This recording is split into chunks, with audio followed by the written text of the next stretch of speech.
Visões e profecias. Um olhar no futuro.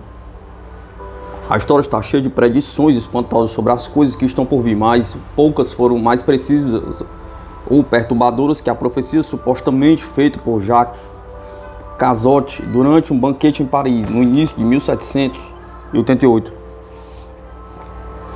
Algum tempo depois, um dos presentes, Jean-François de la Harpe, escreveu um relato detalhado do que ele alega ter sido dito. O anfitrião era um fidalgo ilustre, famoso por sua refinada inteligência. Havia convidado um grupo igualmente luminoso: escritores, cortesãos, advogados, membros da Academia Francesa, damas da nobreza, todos eles conhecidos por seus dons comunicativos e por sua vivacidade. O próprio Cazotte era um escritor de renome, autor do misterioso romance O Diabo Apaixonado. O jantar era suntuoso, o vinho corria livremente e cada um procurava ser mais fresco e irreverente que seu vizinho. Nenhum assunto era considerado sagrado. As damas deliciadas escutavam histórias pervertidas sem enrubescer. A religião era objeto de escárnio. O filósofo iconoclasta Voltaire era exaltado. Todos concordavam que a revolução deveria chegar logo à França e seria bem-vinda como uma nova vassoura que iria varrer para longe a superstição e o fanatismo. Foi então, dizem, que Cazotte silenciou as risadas ao declarar: senhoras e senhores, alegrem-se, vocês ainda verão, cada um de vocês, esta grande revolução pela qual estão tão ávidos. Vocês sabem, eu sou um pouco profeta e eu lhes asseguro, todos vocês irão vê-la. Ele prosseguiu descrevendo em arrepiantes detalhes como exatamente a iminente revolução afetaria cada um dos que se sentavam àquela mesa. O senhor Monsieur de Condorcet morrerá de bruços no chão de pedra de uma cela de prisão. Perecerá de um veneno que irá tomar para enganar o carrasco. E o senhor Monsieur de Chamfort cortará suas veias 22 vezes com a navalha e ainda assim não irá morrer senão alguns meses depois. Quanto ao senhor Monsieur de Nicolai, morrerá sobre o cadafalso. E o senhor Monsieur Bailly também. À medida que ele continuava, as pessoas começaram a sussurrar: é fácil ver que ele está louco. E vocês não veem que ela está brincando? Vocês não veem que ele está brincando? Perguntou. Vocês sabem que sempre há algo estranho e fantástico nas brincadeiras deles. Larpe, um célebre livre pensador, objetou que Cazotte não havia predito seu destino. Para o senhor, replicou Cazotte, eu prevejo algo ainda mais extraordinário. Irá tornar-se cristão. A essa altura a mesa toda caiu na gargalhada.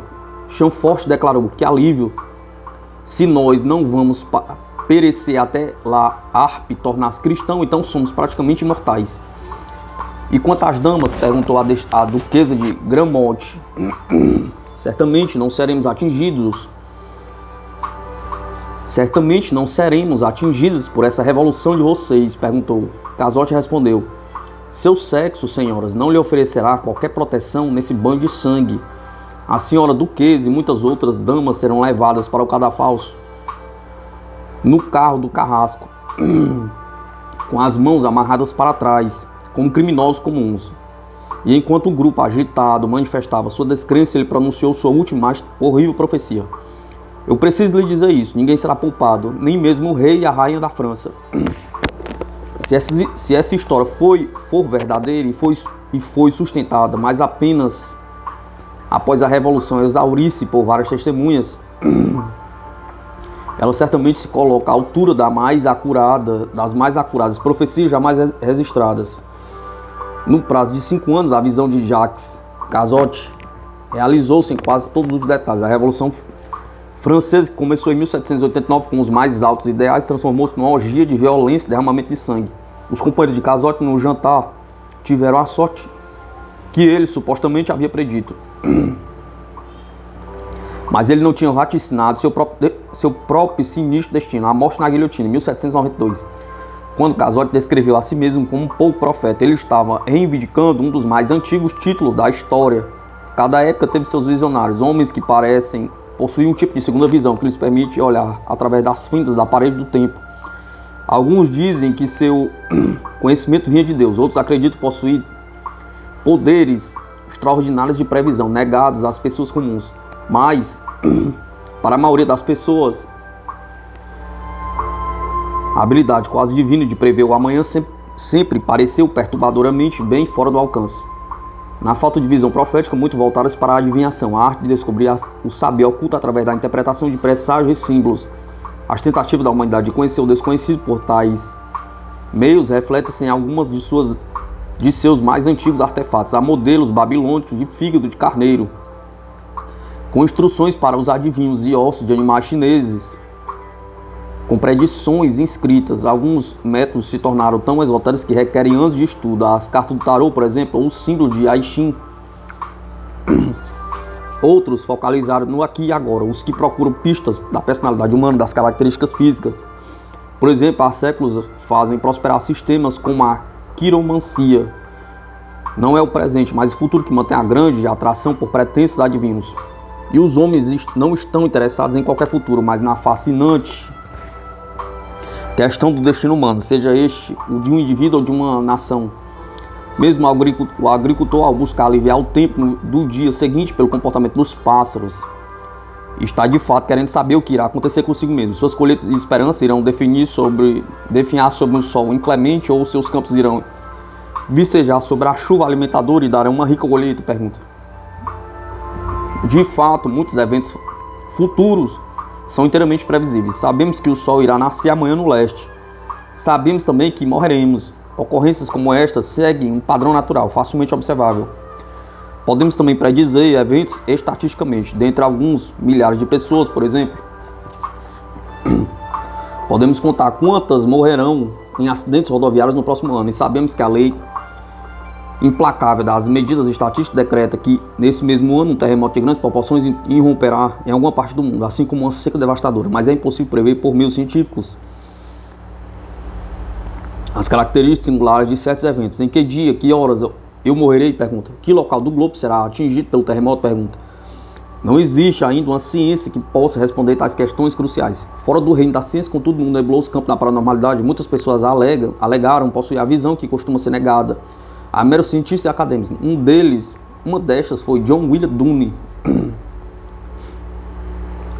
Assim como o fantasma de Banco em Macbeth de Shakespeare, o novelista francês Jacques Cazotte sabia como estragar um banquete. Nesta gravura do século XIX, os vivazes convidados da famosa noite de 1788 tornam-se sombrios, enquanto Cazotte prediz o destino desastroso que os espera na iminente Revolução Francesa.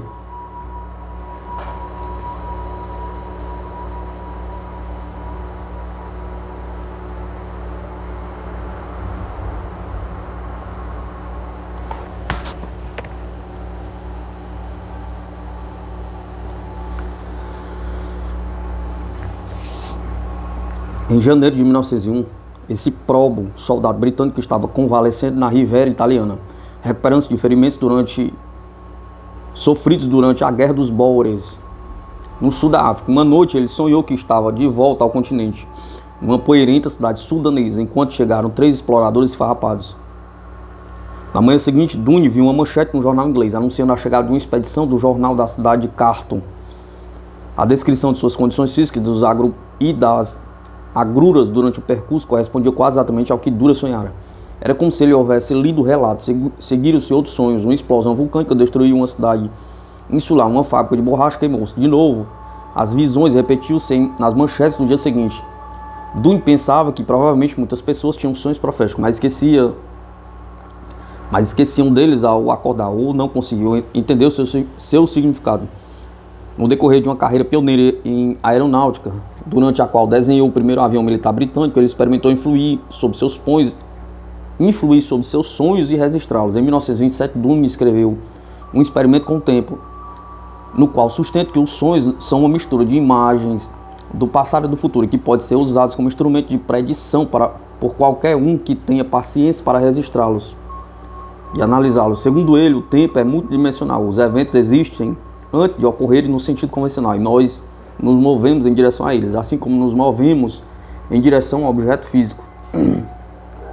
Nos sonhos ele acreditava, livramos do hábito humano de ver o passado, presente e futuro como uma corrente fluindo em uma só direção, e somos capazes de mergulhar em um reservatório mais amplo de conhecimento.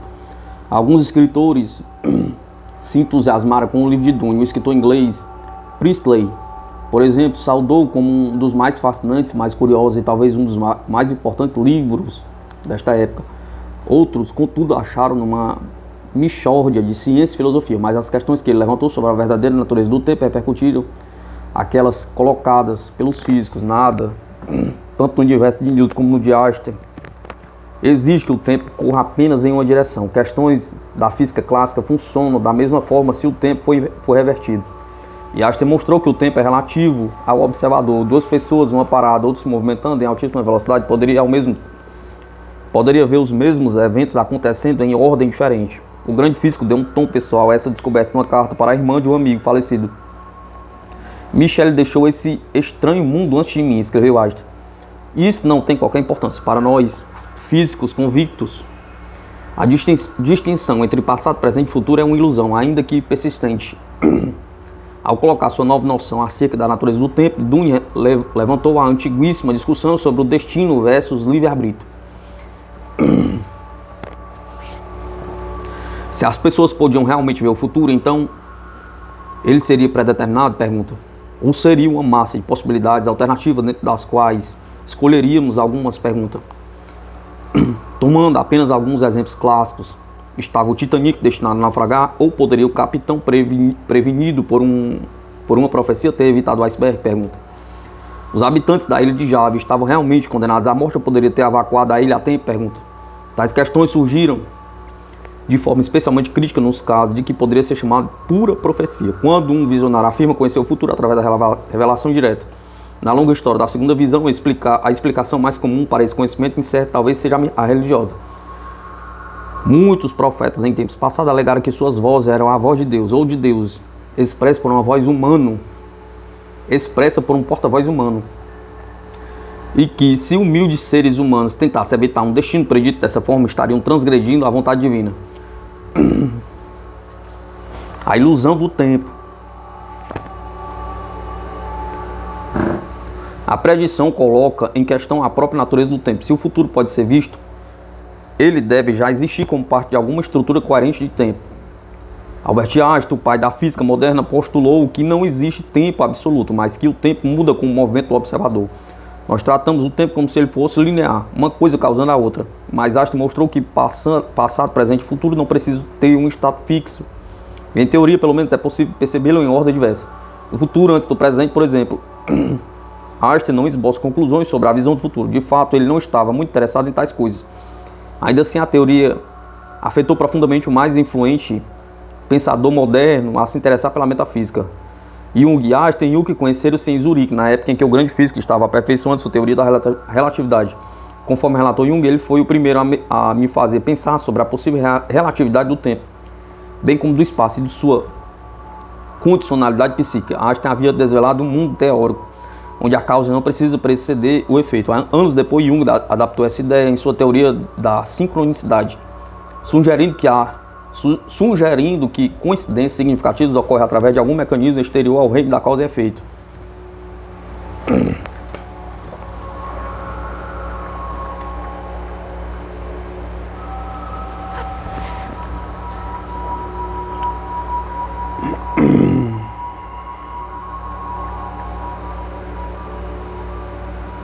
Tais questões surgiram de forma especialmente crítica nos casos de que poderia ser chamado pura profecia, quando um visionário afirma conhecer o futuro através da revelação direta. Mas que já foi. Na Babilônia, reis supostamente inspirados por Deus podem ter sido os primeiros profetas.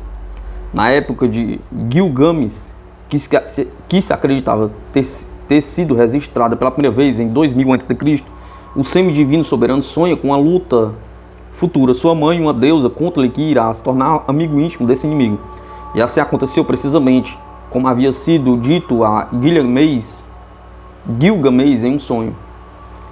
Atribuiu-se ao legendário rei sumério Enmidurana, que se presumia ter vivido antes do dilúvio, a codificação das regras da profecia. A arte divinatória estava certamente bem desenvolvida na época da primeira dinastia de U, por volta de 2500 anos antes de Cristo. As profecias eram feitas em nome do soberano e supunha-se ser inspirado pelos deuses, mas eram elaborados por videntes profissionais que haviam desenvolvido sistemas divinatórios envolvendo o exame de fígado de carneiro e outros objetos. O inglês John William Dunne, projetista de aviões, chamou sua teoria de serialismo, descrevendo o tempo como uma sequência infinita de níveis superpostos. Dunne chegou mesmo a sugerir que os homens se movessem eternamente de um nível a outro e são, portanto, imortais.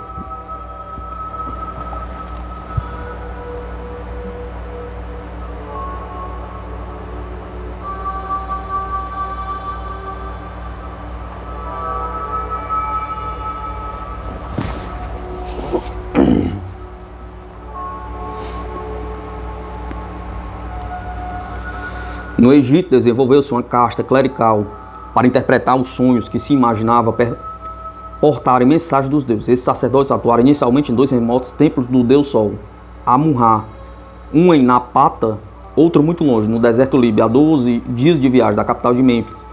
As pessoas temiam os sonhos, quase tanto quanto os espíritos, e acreditavam que uma interpretação correta poderia ajudar a diminuir o perigo potencial do sonho. Os sacerdotes que realizavam essa tarefa eram especialmente cautelosos quando chamados a decifrar os sonhos do faraó.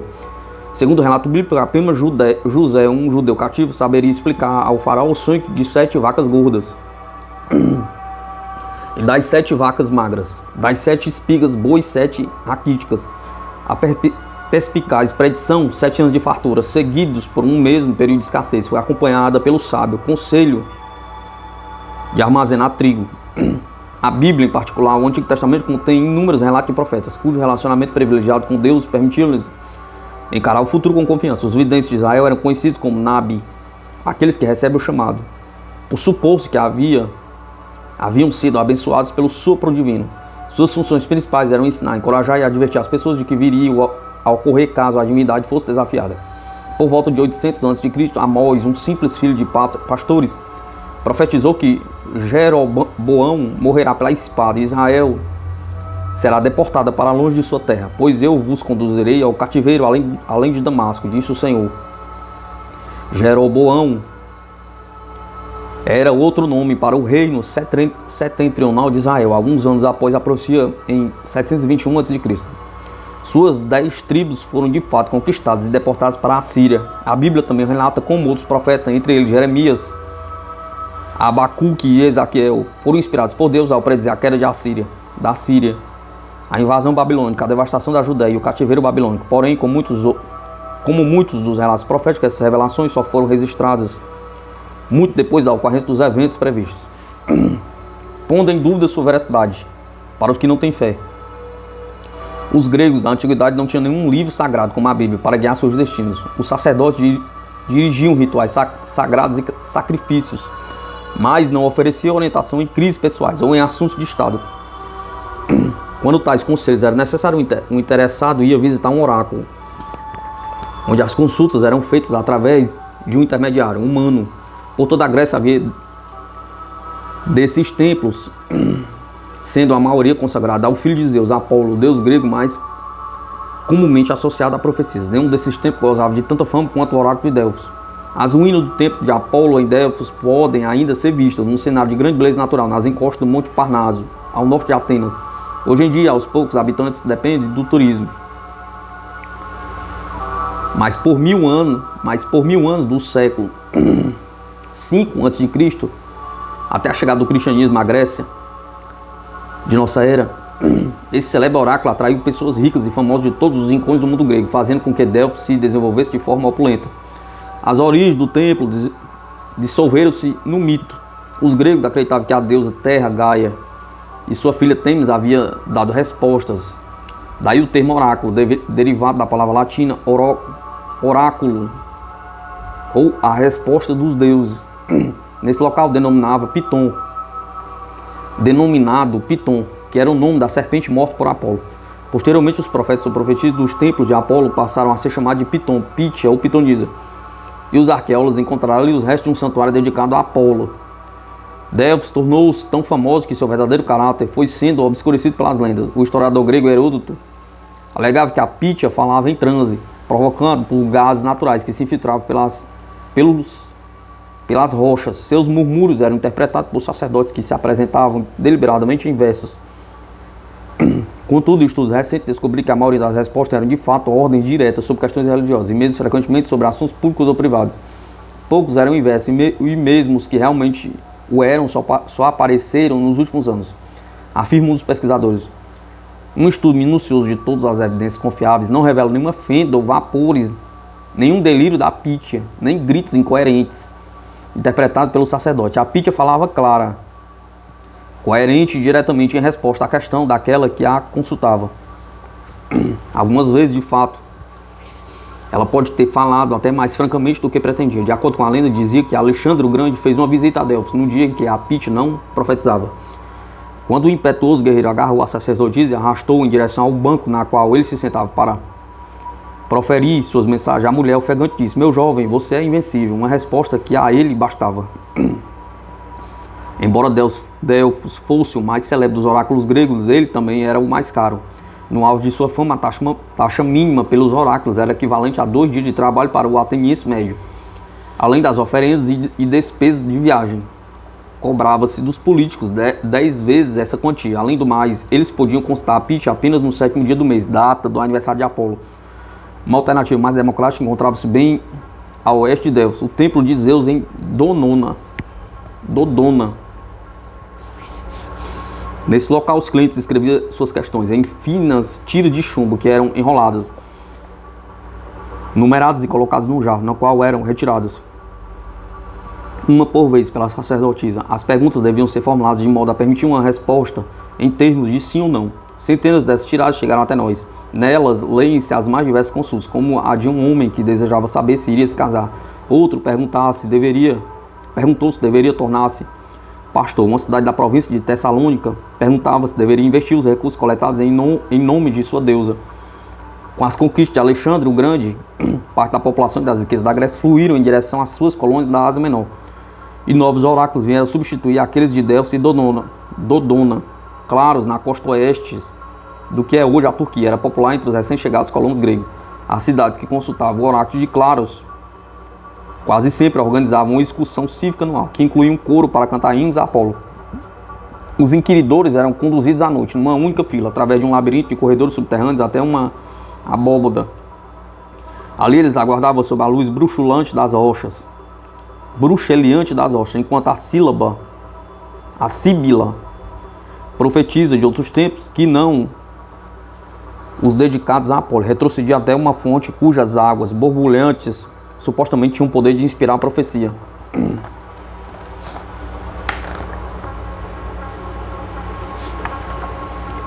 Segredos do calendário maia. O mundo ocidental moderno tende a dividir o tempo em parcelas, como extensões lineares do começo ao fim. Estabeleceu-se a sucessão de dias, semanas, meses, anos, séculos, cada qual um compartimento a ser preenchido e posto de lado.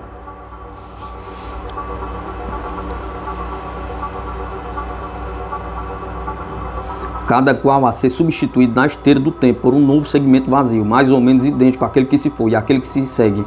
Os antigos maias da América Central viam as coisas de maneira bem diferente. Para eles, cada dia era diverso dos demais.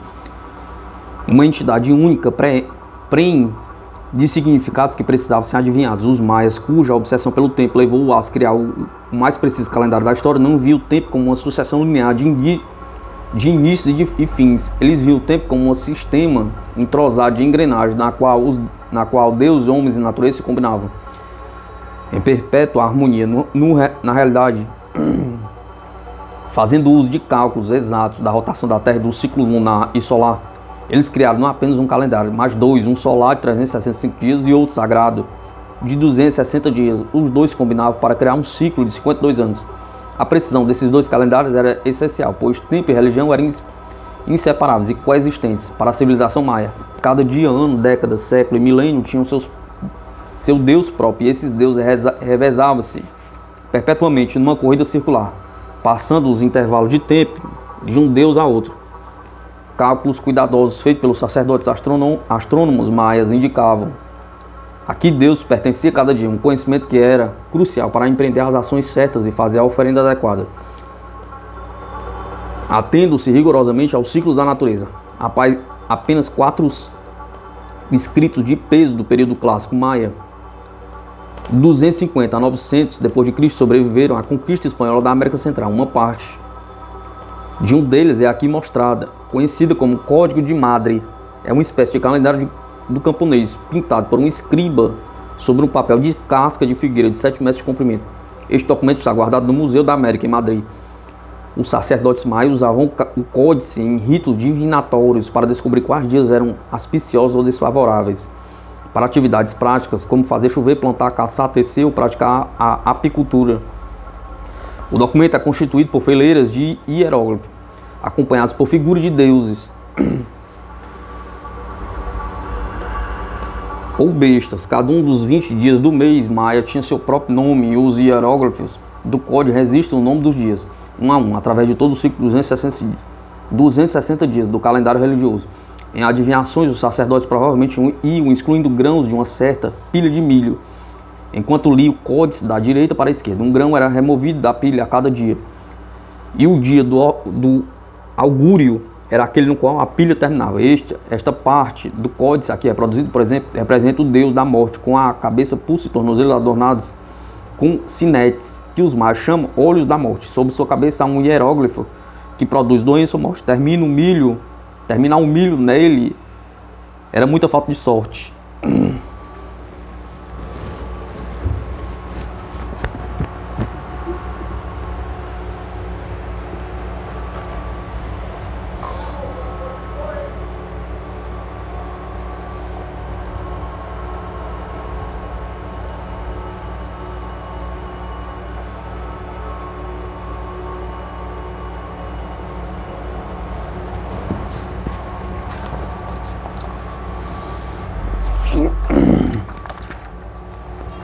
Dons proféticos levaram José da prisão ao poder. Essa gravura francesa do século XIX, baseada numa pintura de Rafael, reconta a história bíblica de José, o judeu que interpretou o sonho do faraó como significado penúria para o Egito.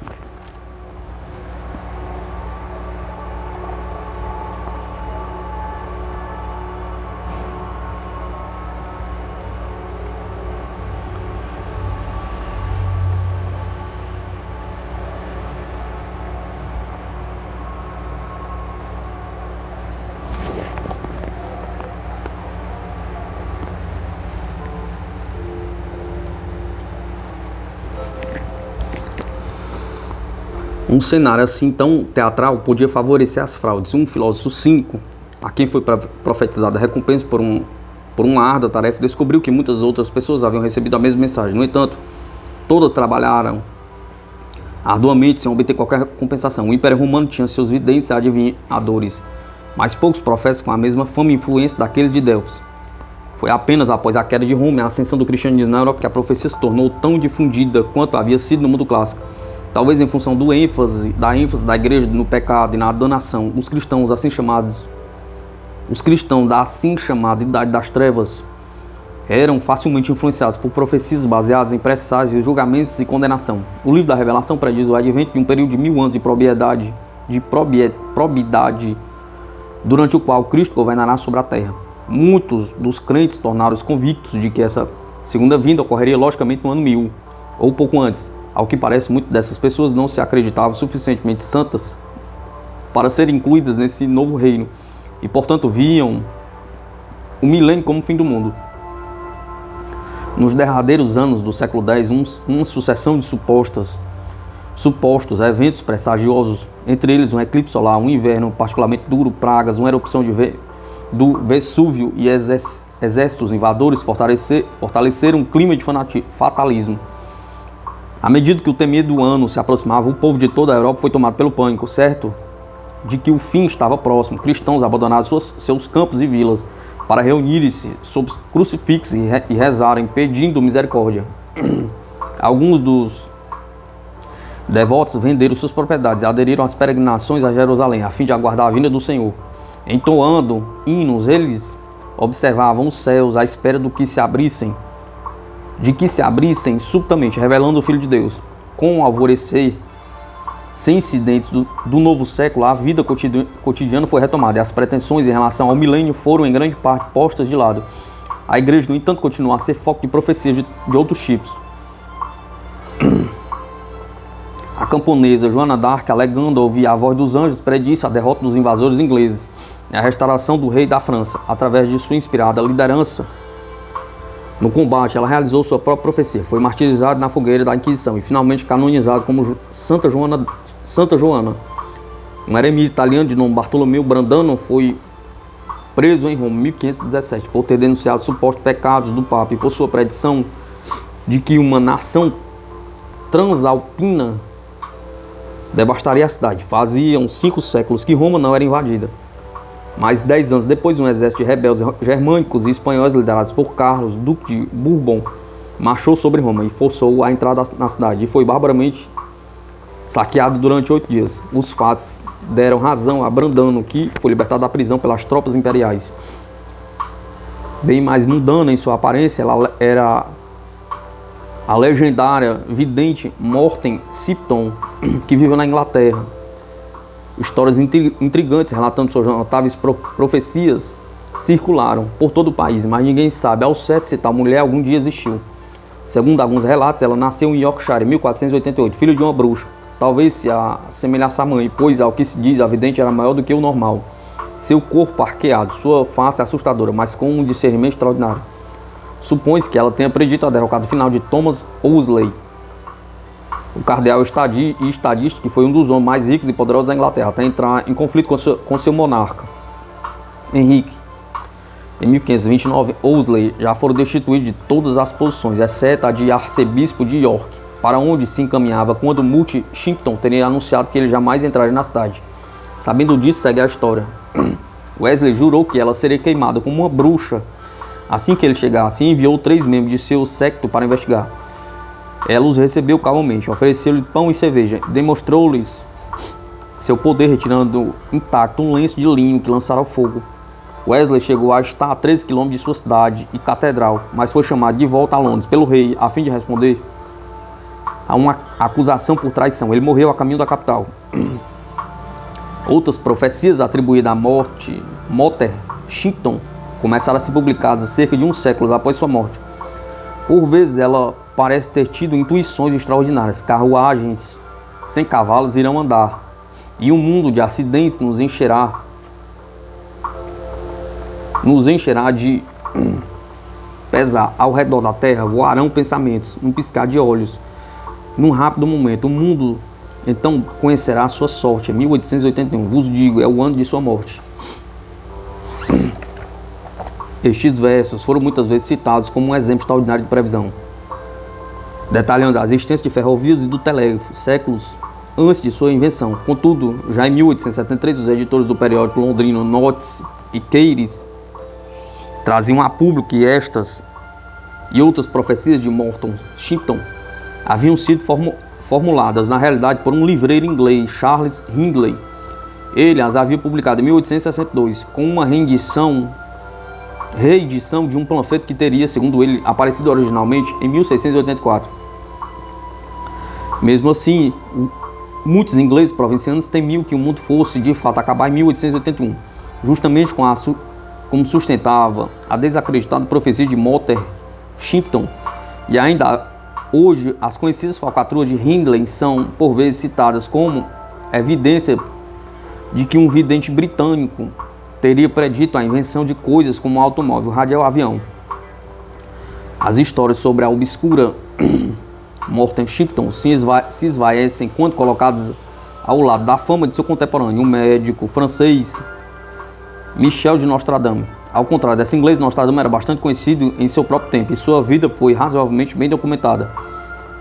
Com o nome de Nostradamus, ele tornou-se profeta para sua era e para cada geração desde então, mais aclamado e mais denunciado que qualquer outro vidente. Esta ilustração de um manuscrito italiano do século XVI, o Inferno de Dante, reflete o genuíno desprezo do poeta pelos videntes. Ele os envia para o inferno, com as cabeças perpetuamente voltadas para trás, punição pela arrogância deles em aspirar a presença divina.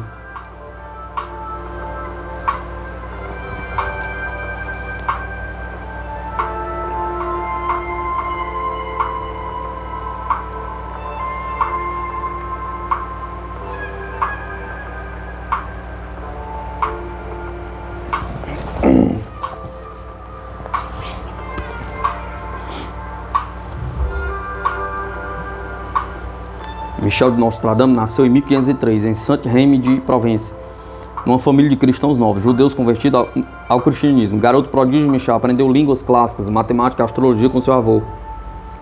Estudou belas artes na Universidade de Avignon e depois passou para a medicina, ingressando na Universidade de Montpellier. Embora tenha abandonado por fim sua carreira médica em prol da profecia, ele foi durante certo tempo um médico talentoso que inventou alguns preparos farmacêuticos em comum. Um deles era pílulas feitas de rosas colhidas antes do amanhecer. O fato de que Nostradamus se recusava a sangrar seus pacientes diante do mais tenue sintoma de doença, prática comum na época, talvez possa ter contribuído para o seu sucesso. Mas, havendo recebido sua licença, Nostradamus fez-no notado como médico ao tratar com sucesso das vítimas da peste que assolou Montpellier e outras cidades da região. Por volta de 1532, ele desposou uma jovem de alta posição, muito bonita e muito amável. Segundo o relato da época, eles tiveram filhos e Nostradamus parece ter vivido 3 anos de felicidade. A peste então retornou com renovada virulência. Nostradamus, que havia salvado tantos, foi incapaz de curar sua própria mulher e seus filhos, e eles morreram em grande agonia. Profundamente deprimido, Nostradamus passou os seus anos seguintes vagando pela França e pela Itália, consultando outros médicos e conhecendo as pessoas. Diz que, certa feita, ele teria dado uma demonstração chocante de seus dons proféticos, aos quais lhe daria fama permanente. De acordo com os relatos da época, Nostradamus encontrou um humilde monge franciscano quando viajava pela Itália e curvou-se diante dele, dirigindo-se ao já surpreso jovem clérigo como sua santidade em 1585. Anos depois da morte do vidente, o ex-criador de porcos, Félix Perit, que na época já era um cardeal, foi eleito papa e tomou o nome de Sixto V. Muitas dessas histórias surgiram como testemunho da suposta visão de Nostradamus. De acordo com um desses relatos, o visionário foi desafiado pelo cético Segner de Florenville, quando hospedado em seu castelo na província de Lorraine. Aqui estão 2 porcos, um preto e outro branco, disse Florenville. Predija o futuro deles.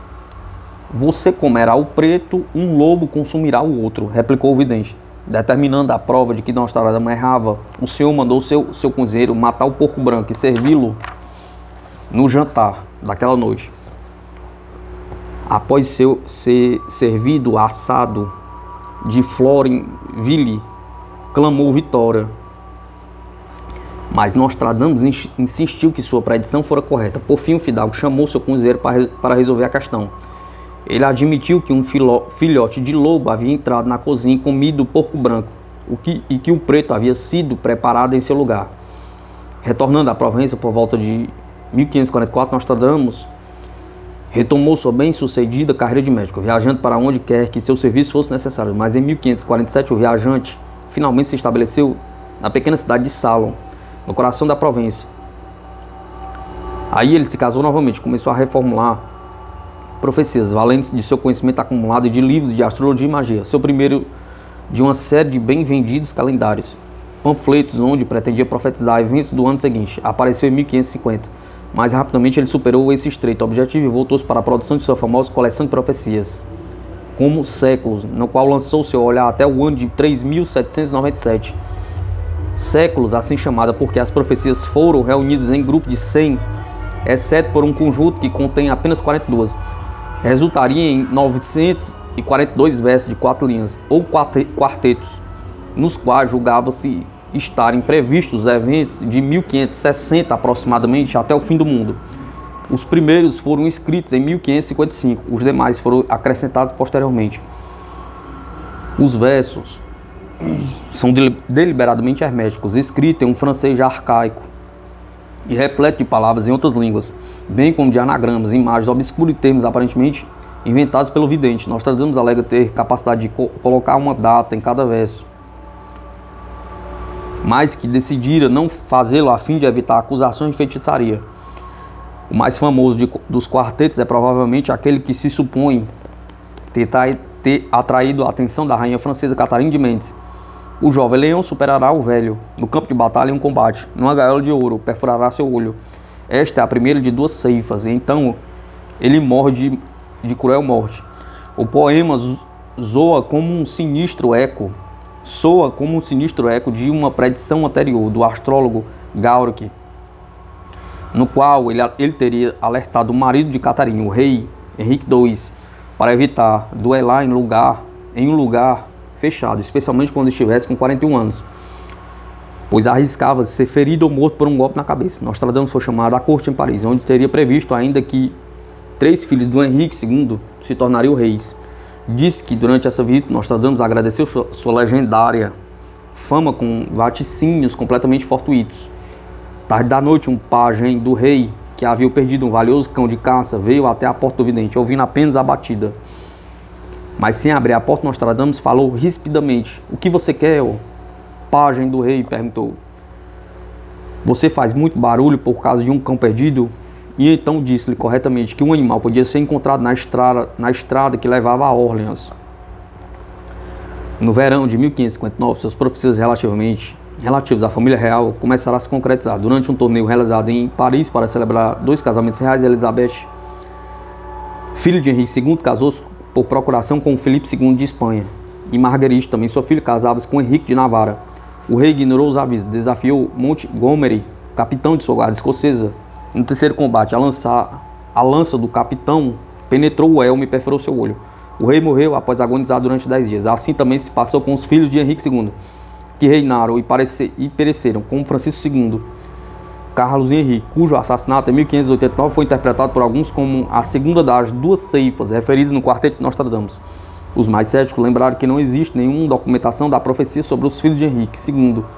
De qualquer forma, morte precoce não era uma ocorrência inesperada naquela época, mesmo ou talvez principalmente na realeza. Por outro lado, os mais crentes podiam citar quartetos que, segundo eles, referem-se ao destino dos filhos de Henrique II.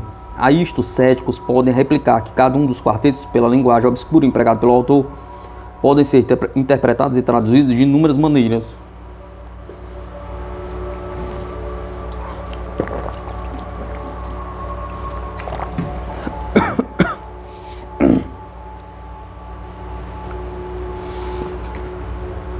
Os críticos também questionaram detalhes específicos do mais conhecido quarteto de Nostradamus. Henrique II, que estava então com 40 anos, era apenas 6 anos mais velho do que seu oponente. Seu elmo, eles dizem, não era duradouro. Um campo de torneio dificilmente pode ser chamado de campo de batalha. Por outro lado, em outras partes de séculos, a palavra classes, traduzida conforme o caso, ora como ceifas, fraturas ou ferimentos, é usado para significar uma frota de navios. Além disso, num verso escrito posteriormente, Nostradamus parece predizer um futuro brilhante para Henrique II. Para muitos alunos do vidente, contudo, o verso permanece sendo uma das suas mais importantes obras de predição. A primeira edição completa das profecias de Nostradamus foi publicada postumamente na França em 1568, e desde então os enigmáticos e controvertidos quartetos têm sido sempre publicados. Acima, um retrato feito por um artista desconhecido mostra o vidente segurando algo que os estudiosos acreditam ser um telescópio, simbolizando seu interesse pelos astros. Na verdade, os astrônomos não tinham telescópios.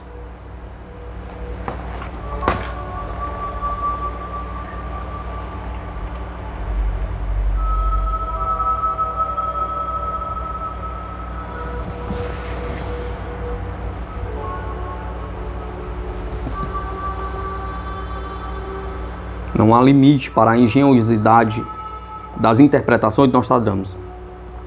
Deram-lhe o crédito de haver previsto o grande incêndio de Londres, a Revolução Francesa e a fuga de Luís XVI, a guerra aérea, o comunismo, a guerra nuclear e a ascensão e queda de Hitler, o caso Watergate, os acordos de paz egípcios e israelenses, a epidemia de AIDS, a guerra contra o Iraque são outras previsões mais modernas. Os estudiosos mais fiéis de Nostradamus já descobriram nos quartetos referência a foguetes, máquinas de fogo voador, a submarinos, peixes de ferro, geralmente voltados para a guerra, e vários aspectos de viagens aéreas, desde as necessidades práticas. Aparentemente, Nostradamus reconhecia que os pilotos precisavam de oxigênio e de rádio para comunicação, até a reflexão mais filosófica de que o mundo se torna menor. Alguma dessas interpretações parece implicar uma deliberada ignorância do fato histórico. Por exemplo, versos referindo-se a Richter foram traduzidos por alguns comentadores como se referindo a Hitler.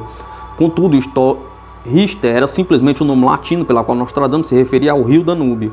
De fato, em um quarteto, o vidente refere-se à conclusão de uma ponte atravessando o Richter. Ainda outros quartetos que foram interpretados como se fossem visões de longo alcance, que podem se referir, na verdade, a eventos contemporâneos, com os quais Nostradamus estava familiarizado. Os mais céticos citam como exemplo disso o quarteto que, presumivelmente, para os adeptos, descreve o grande incêndio de Londres, na data 23 ou 6, ou 1666. Para chegar até o ano, os crentes multiplicaram 20 vezes 3, acrescentando um par de 6 e notam que na época de Nostradamus era comum omitir-se o primeiro dígito de uma data. O verso que previa a queda de uma dama de um local alto foi tradicionalmente interpretado como uma referência à Catedral de São Paulo, que, de tão castigada pelas chamas, ruiu. Mas os céticos sugeriram que era mais provável que Nostradamus referisse à Rainha Maria da Inglaterra,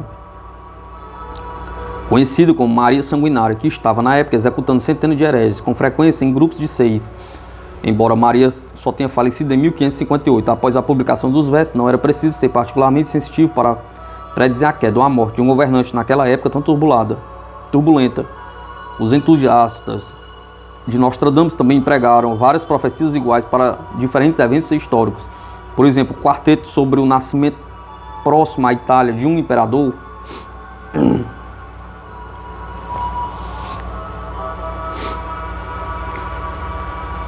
menos um príncipe que um carniceiro foi entendido como uma alusão tanto a Hitler como a Napoleão.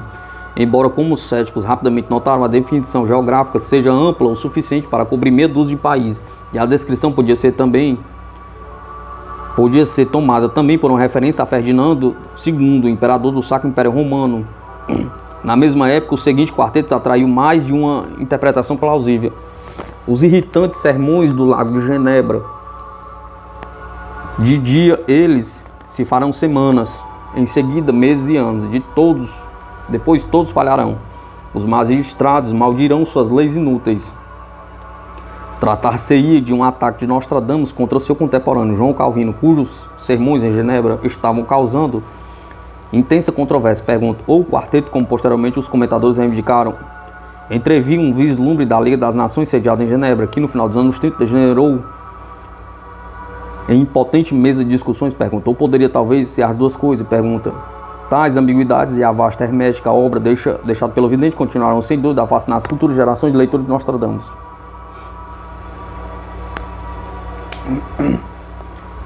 Profecia da guerra.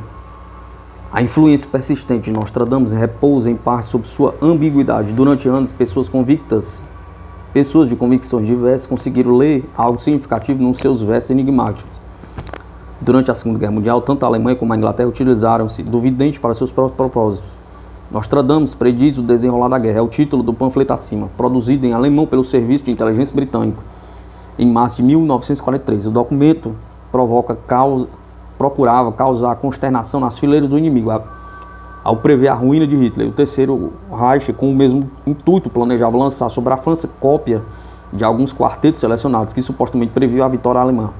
Contudo, parece que os folhetos jamais foram usados, talvez por causa da rápida rendição francesa e o pequeno número de panfletos britânicos que foram distribuídos clandestinamente na Alemanha não chegaram a ter efeito considerável.